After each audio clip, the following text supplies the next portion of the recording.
warahmatullahi wabarakatuh. Halo semuanya, kembali lagi dengan podcast kali ini tentang manajemen waktu. Sebelumnya perkenalkan saya Hana Hamidah sebagai host podcast kali ini. Nah, di tempat ini kita bersama-sama menjelajahi kisah inspiratif, strategi positif, dan pemikiran mendalam untuk mendorong potensi terbaik dalam hidup. Nah, saya yakin kata-kata yang dibagikan hari ini tuh bakal menjadi jalan awal untuk perubahan positif untuk kedepannya. Nah, tokoh kali ini tokoh yang udah sangat terkenal, siapa sih yang nggak tahu beliau, prestasi oke, pendidikan oke, semuanya oke. Masya Allah banget pokoknya tokoh kali ini. Kita langsung ke tokohnya. Assalamualaikum Kak Jihan. Waalaikumsalam Hana. Wih, gimana nih kabarnya Kak Jihan? Alhamdulillah baik. Kamu gimana kabarnya? Alhamdulillah baik Kak. Sebelumnya nih aku boleh cerita dikit nggak Kak? Boleh dong, apa itu? Aku tuh tahu Kak Jihan itu dari TikTok tau sebelumnya. Dari TikTok? Iya, Wow. semester 1 dulu. Dan Oke. ngelihatnya itu waktu itu yang FYP yang Kak Jihan itu duet bareng Kak Siapa Feve tuh? Zulfikar. Neng Feve ya. Iya, waktu itu kan nyanyi, waktu itu aku langsung kayak, wih, Masya Allah suaranya bagus banget gitu. Masya Itu Allah. pas kamu semester 1 ya? Iya, bener-bener semester 1 yang belum kenal kating-kating dulu ya bahasanya gitu. Dan langsung ngeliat kayak Kak Jihan tuh kayak, aduh pengen kenal banget sama Kak Jihan gitu. Dan Masya Allah kali ini langsung depan mata ketemu sama Kak Alhamdulillah. Jihan. Aku pengen tahu nih, kakak dulu sebelum menjadi orang yang sekarang itu apakah udah dari SMA, udah sering ikut lomba, atau dari SMP dikasih makanannya sayur-sayur yang bergizi gitu ya, jadinya bisa jadi orang hebat sekarang gitu. Gimana tuh Kak? Iya. Kalau makan mah aku yakin semua makannya sama ya, nasi. Iya. Kalau boleh flashback dari pas aku kecil gitu ya, cerita yang mungkin agak berbeda yang teman-teman gak punya. Jadi dulu waktu kecil tuh aku nggak sehat gitu ya, bisa dibilang sakit-sakitan. Oh iya. Iya, jadi dulu aku tuh bronkitis yang kalau misalnya nggak masuk sekolah tuh bisa sampai 1 bulan. Oh. Iya, minimal nggak masuk sekolah tuh 2 minggu. Hmm. Jadi itu dari SD sampai SMP awal kayaknya. SMP awal tuh aku udah sehat. Jadi dulu tuh apa ya, sama orang tua aku emang kayak belajar tuh nggak terlalu ditekankan, tapi akunya yang mau gitu loh. Oh, oke. Dulu kata dokter tuh penyakit aku bronkitis itu nggak mungkin sembuh gitu, tapi orang tua aku tuh selalu nanamin kayak nggak ada yang nggak mungkin di dunia ini selama Allah berkehendak gitu ya, dan Allah tuh menurunkan penyakit pasti ada obatnya. Jadi dari situ kayak emang apa ya, walaupun dari diri aku tuh ada jiwa inferiornya karena aku dulu sakit-sakitan, tapi itu berjalan beriringan dengan apa ya, hal-hal yang ditanamkan sama orang tua aku bahwasanya kita tuh be positif aja gitu, karena selama Allah mau gitu ya, selama Allah berkehendak ya pasti bisa gitu. Jadi mungkin itu yang makes difference antara aku dan anak-anak lain. Mungkin anak-anak kecil yang lain belum punya mindset itu ya gitu, tapi aku dari kecil udah ada itu. Wah gitu. Terus buat Mbak Jihan kan tadi kayak orang tua tuh nggak terlalu maksa tentang pendidikan gitu. Yang motivasi Mbak Jihan kayak aku nih kudu nilai bagus, kudu bisa berprestasi itu apa gitu? SD ya, waktu SD itu kan emang aku lagi yang sakit-sakitan banget. Jadi kayak aku suka belajar, tapi kayak belajarnya tuh diem-diem gitu loh, karena nggak boleh. Iya, Tapi kayak nanti sakit gitu kan kalau misalnya kecapean gitu. Mungkin karena didikan orang tua juga ya, maksudnya kayak orang tua aku tuh suka ngajarin gitu kan. Maksudnya kayak misalnya aku hafalan surat itu mereka yang bimbing, kayak sambil aku mainan misalnya waktu kecil mereka ngelafalin terus aku ngikutin. Jadi kayak mungkin jiwa-jiwa suka belajar itu udah ditanemin dari aku ngelihat mereka bacain ayat-ayat, terus mereka baca buku dan lain-lain tuh kayak kayak gitu ya harusnya ya, that's how we run our life gitu kan, kayak kita harus rajin gitu. Jadi kayaknya aku lebih ke lihat gimana orang tua aku, dan juga mereka juga nyampein sih sebenarnya, kayak mama aku tuh nyampein keinginannya ke aku itu waktu aku kayaknya SMP kali ya. Dia bilang kalau beliau pengen aku jadi hafizah. Itu yang pertama. Iya, oke, berarti aku harus apa ya, harus mewujudin itu gitu kan. Itu sih. Partisipasi kan butuh kepercayaan diri, terus Betul. apalagi di depan orang banyak kayak gitu kan, pasti butuh kepercayaan diri apalagi dengan orang tua. Itu gimana Mbak? Kalau public speaking itu emang sejarah panjang ya di dalam hidup aku. Jadi aku mulai public speaking itu waktu TK. Oh iya? Iya, believe it or not, itu aku mulai dari TK. Jadi pas TK kecil, aku Iya. dengar pengumuman iklan di radio gitu, kompetisi mubalik cilik. Jadi lomba itu loh Pildacil, lomba Iya, caranya iya, anak-anak iya. gitu. Nah pas dengerin pengumuman itu aku kayak yang, ma aku pengen ikut itu gitu. Ah, Padahal aku tuh iya. anaknya introvert banget. Kayak kalau ketemu orang aja aku tuh pasti sembunyi di balik bahunya orang tua aku. Iya, iya. Gak berani gitu kan. Tapi pas dengerin itu kayak aku mau ikut. Terus mamaku tuh aku sekali ngomong kayak ini anak ini beneran gitu, tapi diabaiin aja. Tapi aku setiap dengar pengumuman itu, iklan itu, aku selalu kayak aku mau gitu. Entah nggak tahu ilham dari mana, tapi aku kayak Iya. aku mau ikut itu, padahal aku belum bisa baca. Gimana mau lomba ceramah gitu Iya. kan. Itu aku juara 1. Wow, Iya. langsung juara 1. Iya. Jadi sekaresidenan Kediri tuh, Tulungagung, Kediri, Trenggalek, Blitar kayak gitu. Wow. Nah itu karena pengalaman pertama itu alhamdulillah langsung juara 1, jadi naikin confidence aku tuh. Dari yang awalnya introvert banget, ketemu orang sembunyi, itu jadi aku punya kepercayaan diri. Itu awalnya sih dari pas TK itu. Ngomongin tentang prestasi nih Mbak, kabar terakhir itu yang paling sangat menakjubkan itu Mbak Jihan menang juara 1 lomba MTQ-MN. Ya. Itu gimana sih Mbak, kok bisa? Aduh, itu gitu. Iya, MTQ-MN tuh mungkin kalau teman-teman yang belum tahu ya, itu Musabaqah Tilawatil Quran Mahasiswa Nasional yang diadain sama Kemendikbud. Jadi itu memang event yang besar banget dan bergengsi ya. Dan jujur itu emang cita-cita aku dari SMA. Jadi waktu aku SMA dulu aku udah kayak, nanti pas aku jadi mahasiswa aku pengen deh jadi juara 1 lomba debat bahasa Arab di MTQ-MN gitu. Nah menuju ke situ ya pasti prosesnya panjang ya. Itu sebenarnya sesuatu yang prosesnya sudah aku mulai dari pas aku SMA. Jadi dulu waktu SMA aku udah mulai ikut lomba-lomba debat bahasa Arab, tapi belum menang gitu. Jadi aku ikut beberapa lomba waktu SMA debat bahasa Arab, tapi aku menang sekali. Itu pun aku awalnya nyemplung ke debat bahasa Arab karena ustazah aku. Jadi kayak ustazah aku tiba-tiba, Jihan kamu udah saya daftarin lomba debat bahasa Arab. Tiba-tiba ya? Iya, biasa kalau di pondok kan ya kita harus nurut aja gitu kan sama ustazah. Terus iya oke. Nah, aku terinspirasi sama coach aku karena beliau juara 1 debat MTQ-MN ya. Jadi kayak aku pengen kayak beliau gitu. Waktu SMA tuh aku bertemu sebuah ilmu namanya magnet rezeki. Nah, yang di situ aku belajar gimana caranya kita menjalani hidup itu secara ajaib. Kalau orang-orang kan menjalani hidup tuh secara normal, realistis, ya kan? Realistis. Jadi kalau kamu mau, misalnya realistis kan kalau mau dapat uang banyak, kerja keras gitu kan. Kamu harus kerja keras, kerja cerdas, kerja menindas gitu kan. Itu kan realistis ya. Tapi kalau misalnya hidup di zona ajaib, hidup dengan cara ajaib, especially as a Muslim gitu, ternyata polanya beda. Dan itu aku dapetin di ilmu magnet rezeki itu. Aku boleh spill dikit lah ya. Nanti kalau mau further ikut seminar. Boleh. Nah, iya jadi itu kan ilmunya diajarkan dalam bentuk jurus-jurus. Jurus yang pertama yang kena banget itu adalah yang bikin kita berbeda antara orang yang hidup di zona biasa aja, normal, dan zona ajaib adalah kalau orang yang biasa aja workaholic gitu kan. Kalau mau dapat hasil yang besar harus kerja keras. Tapi ternyata kalau kita sebagai muslim, kita tuh bukan workaholic harusnya kerjanya, tapi taubaholic. Taubaholic itu ya jadi kita kerjaannya taubat terus gitu. Kerja kerasnya kita di atas sajadah. Masya Allah. Gitu. Jadi kayak rasanya ajaib aja hidup tuh, kita kerjanya kayak seolah-olah diam aja.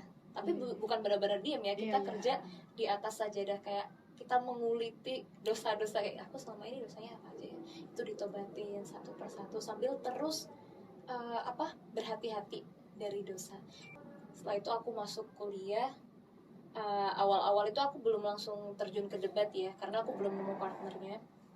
Aku ke lomba pidato bahasa Arab dulu, khitobah. Itu se-ASEAN pernah ya Mbak ya? Pernah se-ASEAN. Itu barusan juga bulan September, se-Asia Tenggara.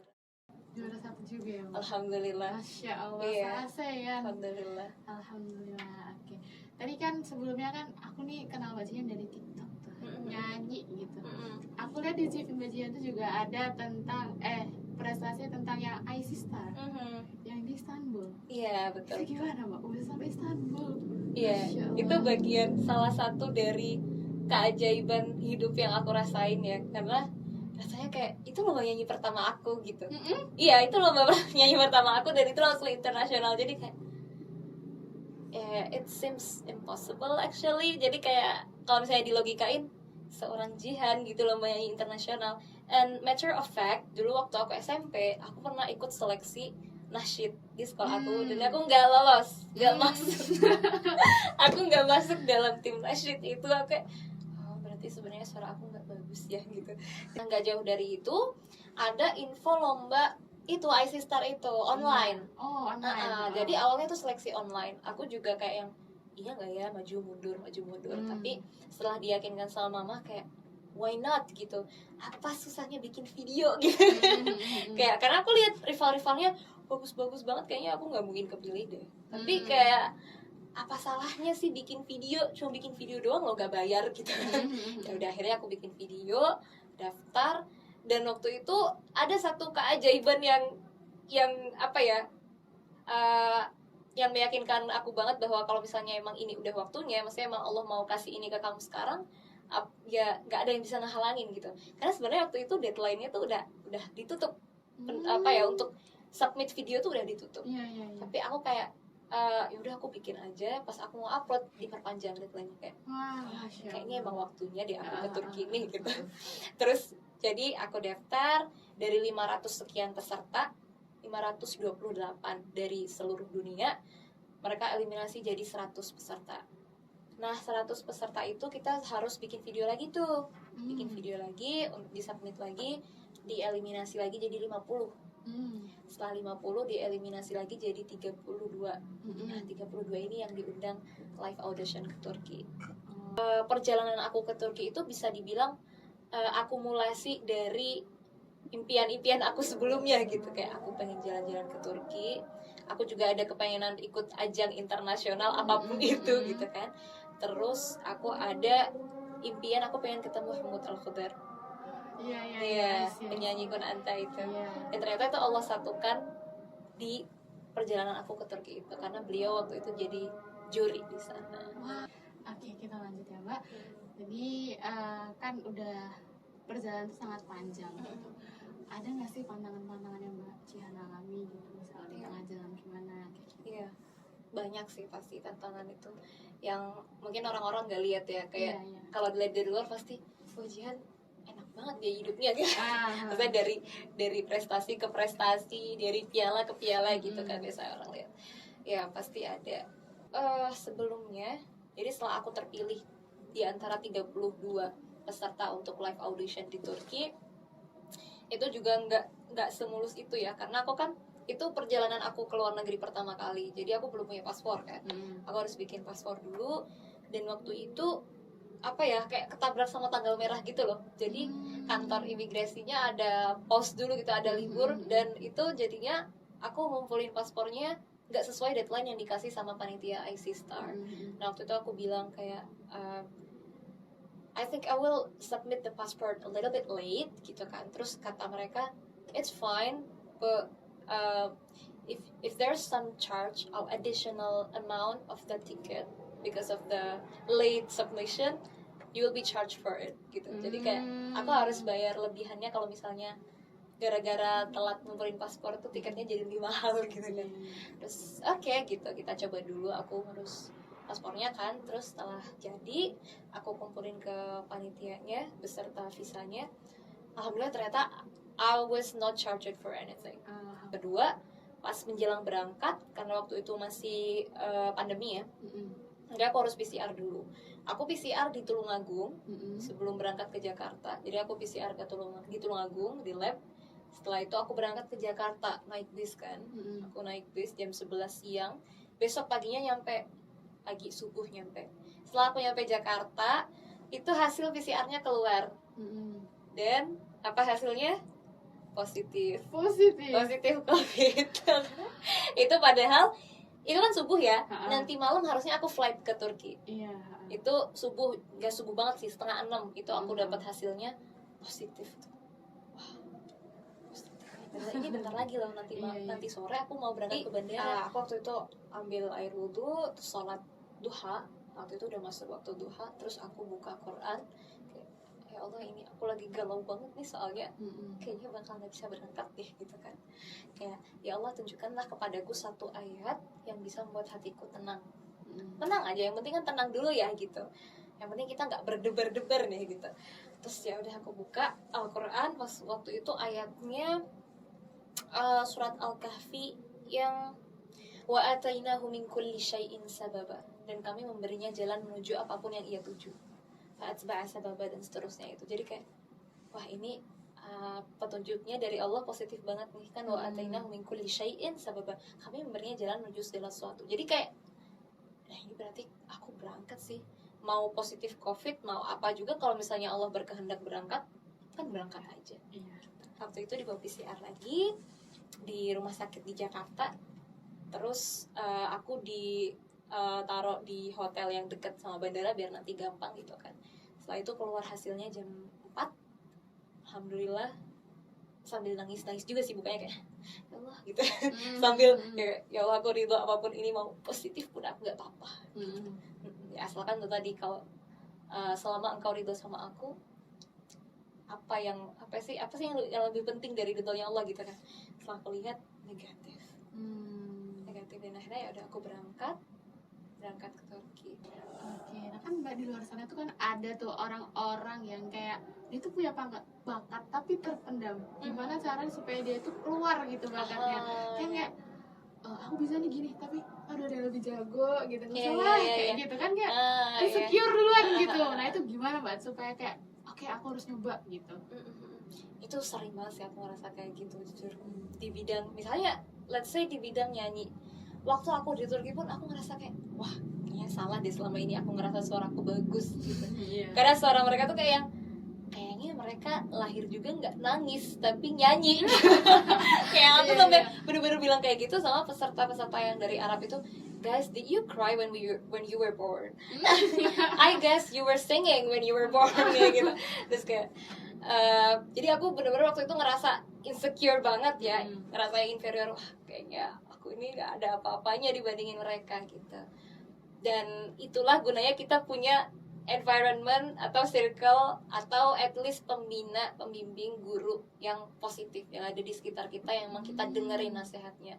Jadi di saat-saat seperti itu, di saat kita ngerasa inferior, di saat kita merasa insecure, itu ada yang ngingetin gitu.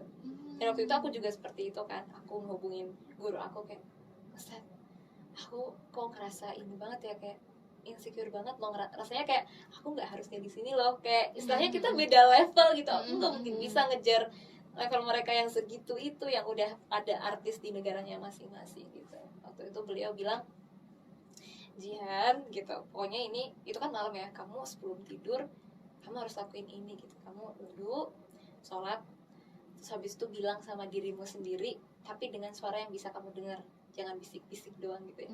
Sambil ngajak kayak bilang, Jihan, anti Jamila. Itu kan guru aku kan dari Arab ya, anti Jamila, anti sautuk jamil. Terus habis itu kamu akan bisa nyanyi dengan baik dan memukau para juri, kayak gitu-gitu. Jadi emang ternyata positive self talk itu penting banget ya. Jadi itu aku lakuin. Aku sambil ngaca gitu kayak, Jamila, you're beautiful, you have a beautiful voice, you're gonna perform well, all the judges will love your performance, kayak gitu-gitu. Aku ulang-ulang sampai aku udah bisa yakin itu dalam hati. Oke. Terus baru tidur. Nah itu kalau misalnya kasusnya kita udah nemuin potensinya. Tapi kalau belum, ya carinya dengan cara apa? Bisa pertama dengan kayak ikut talent mapping, atau apa sih, tes sidik jari yang untuk tahu potensi kita di mana itu. Itu bisa. Atau kalau nggak mau ikut itu, coba aja semua bidang gitu. Coba aja semuanya gitu. Kayak misalnya mulai dari hobi ya, misalnya ada yang hobinya tuh olahraga, badminton kah apa, coba ikut cabang lomba itu gitu. Barangkali memang kamu talented di situ, coba di situ. Atau kalau misalnya punya bakat di public speaking, ya coba di situ gitu kan. Kalau aku kan memang lebih ke public speaking. Alhamdulillah dari kecil ya. Saya dari kecil aku udah kayak aku mau ikut itu gitu. Jadi memang perlu dicoba gitu. Coba aja bidang-bidang yang sekiranya dekat dengan passion kamu, dengan hobi kamu. Terus mana nih, temuin yang paling bisa dibilang aku banget. Kayaknya aku di sini nih. kali ini aku mau dengar suara Mbak Jihan langsung, boleh nggak? Allah, Boleh dong. Boleh. Boleh, oke. Apa nih? Mau dengerin apa nih? Dangdut. Waduh, Jangan ya, jangan.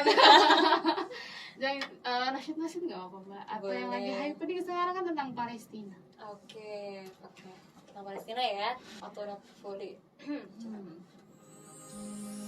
جينا نعيدكم بالعيد بنسألكم ليش ما في عنا الأعياد ونازلين يا عالم أرضي محروقة أرضي حلي مكسروقة أمانة عم تحلم عم تسأل الأيام وين الشمس الحلوة ورفوف الحمام يا عالم أرضي محروقة أرضي حلي مسروقة أرضي صغيري مثلي صغيري أعطونا السلام وأعطونا الطفولة أعطونا الطفولة أعطونا الطفولة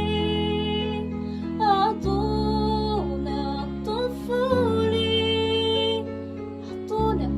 الطفولة أعطونا السلام. Merinding sampai Mbak, ya Allah, Masya Allah. Mungkin buat sesi terakhir nih Mbak, ada pesan mungkin mau disampaikan ke teman-teman atau ke kita semua? Jadi kita sebenarnya tadi temanya manajemen waktu ya. Ya. Tapi pembahasan kita jadi luas sekali karena yang manajemen waktu tuh berkaitan dengan produktivitas, dengan pencapaian, jadinya luas. Untuk teman-teman yang sedang berusaha mengembangkan diri dan fokus mengembangkan potensinya, atau yang belum menemukan potensinya, semangat terus ya, kejar ridhonya Allah in the first place ya, kemudian temukan potensi teman-teman. Insya Allah ya, kalau misalnya teman-teman emang bener-bener serius ya, maximum effort, mendekatnya ke Allah maksimal, terus usaha lahirnya juga maksimal, there's no reason to fail ya. Jadi dan of course untuk manajemen waktu tadi ya teman-teman, win your morning, win your day, kemudian scale your priorities, insya Allah you will be able to manage your time. Oke, Masya Allah. Semoga kita bisa menjalankan semua aktivitas dengan baik ya Mbak ya. Maksudnya kan Iya. sekarang nih aku sendiri pun juga jadi termotivasi dengan Mbak Jihan ini, Masya Allah, sebagai buat biar tertata lagi manajemen waktunya gitu kan. Habis itu dan sesi terakhir ini kita tutup kali ya Mbak ya. Siap. Oke, terima kasih banyak buat Mbak Jihan, dan saya sendiri juga minta mohon maaf ke Mbak Jihan kalau misalnya masih banyak kurang, masih banyak salah dalam perkataan maupun perbuatan, dan Nah, kau udah keren banget. semoga kita bisa ketemu di lain waktu lagi Mbak Jihan. Amin, insya Allah pasti. Oke guys, kali ini kita bakal tutup sesi podcast tentang manajemen waktu kali ini. Semoga hari ini bisa memotivasi kalian dan menjadi langkah awal untuk menjadi perubahan positif kalian. See you. Assalamualaikum warahmatullahi wabarakatuh.